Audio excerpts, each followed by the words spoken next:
বন্ধুসকল, আজি দিনত সৰস্বতী পূজা পাতিলোঁ, সেইকাৰণে ভাবিলোঁ এতিয়া কি কৰোঁ, এতিয়াতো খাব লাগিল। সেইকাৰণে মই ভাবিছোঁ এতিয়া খিচিৰি বনাই খিচিৰি খাওঁ, আৰু সেয়া হ'ল মছলা খিচিৰি। সেইকাৰণে আপোনালোকক ভাবিছোঁ ৰেচিপিটো দেখাওঁ। এয়া চাওক, প্ৰথমতে মই মগু দালি ভাজি লৈছোঁ, তেলত 2টা তেজপাত দি পেলাই মিক্সত দি পেলাই আপোনাৰ যিখিনি দালি ধুই থৈছিলোঁ সেইখিনি দিলোঁ, আৰু চাউল দি ইয়াতে দি পেলাই হালধি নিমখ দি 2 কাপ পানী দি মই এয়া চাওক হুইচেল মাৰি দিলোঁ।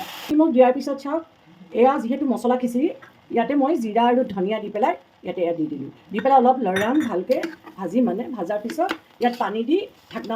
এয়া চাওক, ঘিত অকণমান শুকান জলকীয়া গুড়া আৰু জিৰা দি পেলাই, গোটা জিৰা দি ইয়াতে এই খিচিৰিখিনি তৰকা লগাই দিলোঁ। 2টা বিলাহী পুৰি পেলাই লৈ পেলাই মই কি কৰিলোঁ, বাকলি গুচাই ল'লোঁ। লৈ পেলাই মিক্সিত নাৰিকল অলপ, 2টা কেঁচা জলকীয়া আৰু নিমখ আৰু ধনিয়া দি পেলাই এইখিনি মই পিচি ল'ম চাটনি।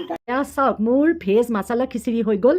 আজি মই কি কৰিলোঁ জানে, খিচিৰিৰ লগতে এয়া চাওক আলু ভাজিলোঁ, আৰু বেঙেনা মোৰ বহুত প্ৰিয় কাৰণে এয়া বেঙেনা ভাজিলোঁ, আৰু লগত কি দিলোঁ, আচাৰ দিলোঁ। যদি আপোনালোকৰ ৰেচিপিটো ভাল লাগে তেতিয়াহ'লে লাইক, শ্বেয়াৰ আৰু ছাবস্ক্ৰাইব কৰি দিব দেই।